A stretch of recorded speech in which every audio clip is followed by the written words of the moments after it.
Hello friends, Lakshmi's kitchen में तमारू स्वागत है। आज આપણે મસાલા પાસ્તા બનાવીશું। એના માટે પાસ્તા બાફવા માટે મેં પાણી ગરમ કરવા મૂકી દીધું છે। એક વાટકી પાસ્તા લઉં છું હું। 3 થી 4 વાટકી પાણી ગરમ કરવા મૂક્યું છે મેં। એની અંદર આપણે મીઠું એડ કરીશું, થોડુંક તેલ એડ કરીશું અંદર,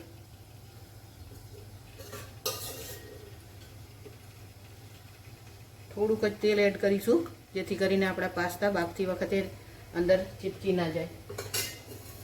પાણી થોડુંક ઉકળે પછી આપણે અંદર પાસ્તા એડ કરીશું। પાણી આપણું સરસ ઉકળી ગયું છે, અંદર પાસ્તા એડ કરી દઈશું।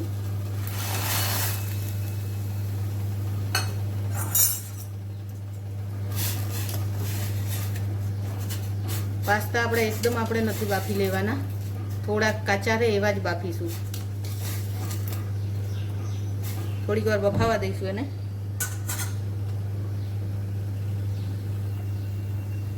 પાસ્તા આપણે બફાઈ ગયા છે। હવે એક હું તોડીને બતાવું।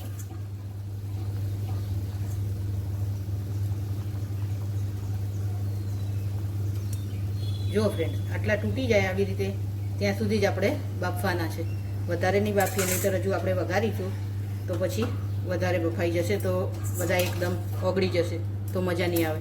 એને કાઢી લઈશું આપણે એક ચાળણીમાં।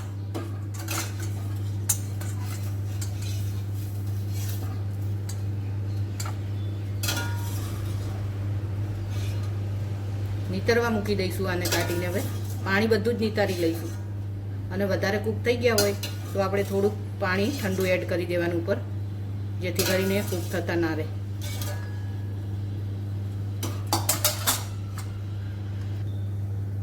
તો પાસ્તા વઘારવા માટે મેં અહીંયા તેલ મૂકી દીધું છે ગરમ કરવા।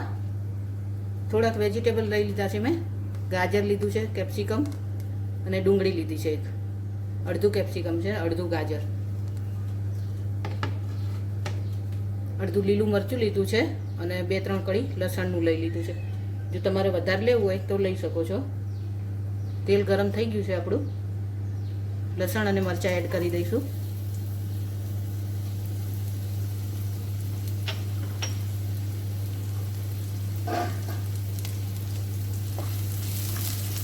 થોડાક સાંતળી લઈશું લસણ મરચાં।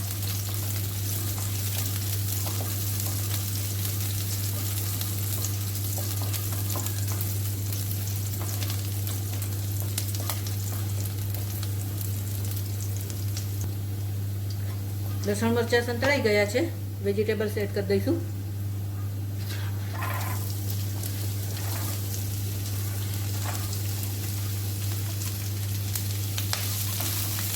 એને પણ સોતે કરી લઈશું।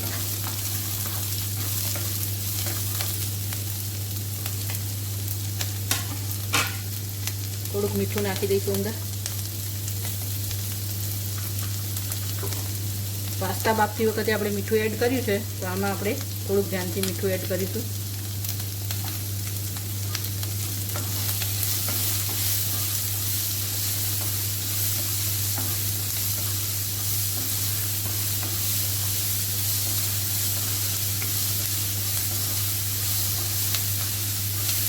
આપણે વેજીટેબલ્સ બને ત્યાં સુધી આપણે પાસ્તા માટે એક મસાલો તૈયાર કરી લઈશું।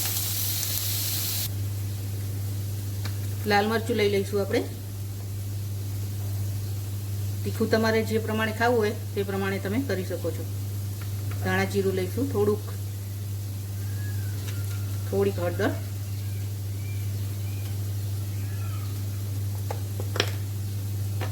અહીંયા મેં 1 ચમચી પેરી પેરી મસાલો લીધો છે। આ મસાલો થોડોક આપણે વધારે લેવાનો છે, સાદા મસાલા કરતાં પેરી પેરી મસાલો અડધું પેકેટ છે।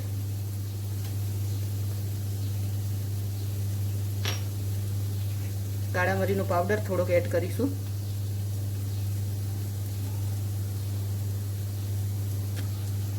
હાફ ચમચી જેટલો છે। ચાટ મસાલો અડધી ચમચી જેટલો એડ કરીશું।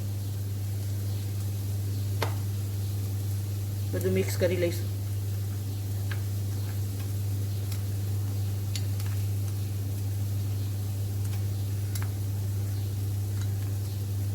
તમારે આમાં મેગી મસાલો એડ કરવો હોય તો પણ કરી શકાય। પણ હું પેરી પેરી મસાલો છે તો મેગી મસાલો એડ નથી કરતી.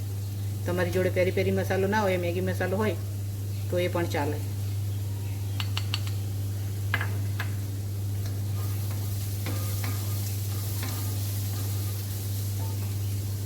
વેજીટેબલ્સ આપણે જોઈ લઈશું.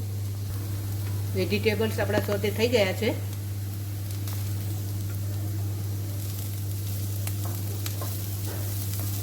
આપણે એકદમ કૂક નહીં કરી દઈએ અને થોડા ક્રન્ચી રાખીશું. મસાલો બનાવે તો તે એડ કરી દઈશું.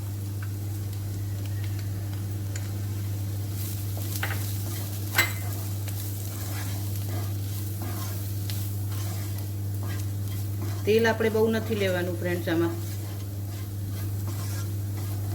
થોડુંક અંદર પાણી એડ કરીશું આપણે.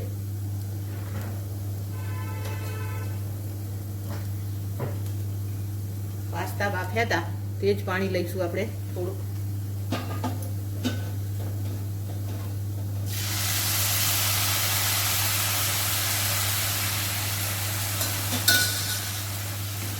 કેમ કે મસાલો આપણો બળી ના જાય એટલા માટે આપણે થોડુંક પાણી એડ કરીશું અને થોડું લિક્વિડી બને.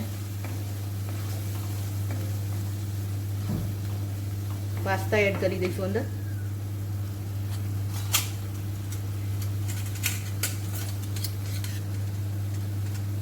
એકદમ છૂટા છૂટા રહે એવી રીતે આપણે કરવાના પાસ્તા. જુઓ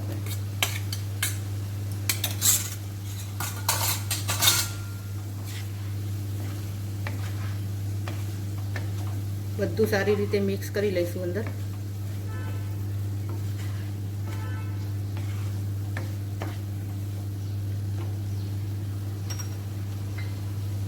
ટોમેટો કેચઅપ છે એ લઈ લઉં છું.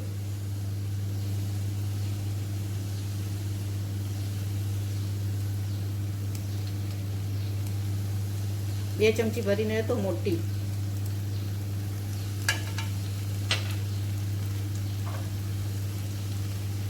શેઝવાન સોસ છે તે એડ કરું છું.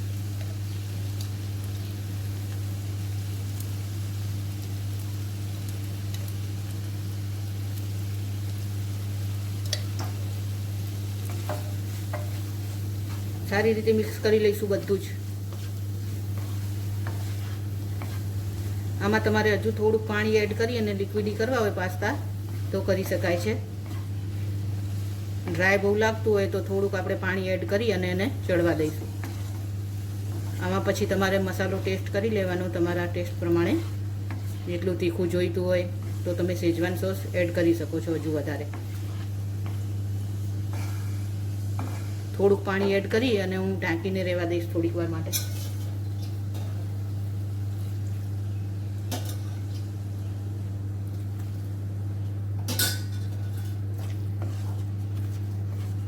કેમ કે એકદમ ડ્રાય હશે તો ખાવામાં મજા નહીં આવે આપણને. તો થોડાક એવા આપણે લિક્વિડી કરીશું. થોડીક વાર ઢાંકીને એને ચડવા દઈશું. બધું ચડી ગયું છે પણ તો એ થોડીક વાર ઢાંકીને રહેવા દઈશું આપણે, જેથી કરીને બધો સોસ અને મસાલો બધો પાસ્તામાં ચોંટી જાય. આપણે પાસ્તા ચેક કરી લઈશું ફ્રેન્ડ. થઈ ગયા છે. આમાં મેં થોડોક સોસ નાખ્યો છે બીજો અને થોડુંક મીઠું એડ કર્યું છે કારણ કે તીખું બહુ થઈ ગયું હતું તો મેં કેચઅપ એડ કરી દીધો થોડોક બીજો. તમે નાના બાળકો માટે બનાવો તો તમારે શેઝવાન સોસ ઓછો નાખવાનો, નહીંતર બહુ તીખું થઈ જશે. સર્વ કરી લઈશું. તો ફ્રેન્ડ્સ તૈયાર છે આપણા વેજીટેબલ્સથી ભરપૂર મસાલા પાસ્તા. તો તમે પણ આવી રીતે ટ્રાય કરજો ફ્રેન્ડ્સ મસાલા પાસ્તા બનાવવાનો. કેમ કે વેજીટેબલ્સ અંદર છે તો આમ તો ખાતા નથી હોતા બાળકો, તો એ બાને આપણે બાળકોને ખવડાવી પણ શકીએ. તો કેવા લાગ્યા ફ્રેન્ડ્સ તમને આ પાસ્તા? જો રેસીપી સારી લાગી હોય તો વિડીયોને લાઈક કરજો, શેર કરજો અને ચેનલને સબસ્ક્રાઈબ કરજો. એન્જોય.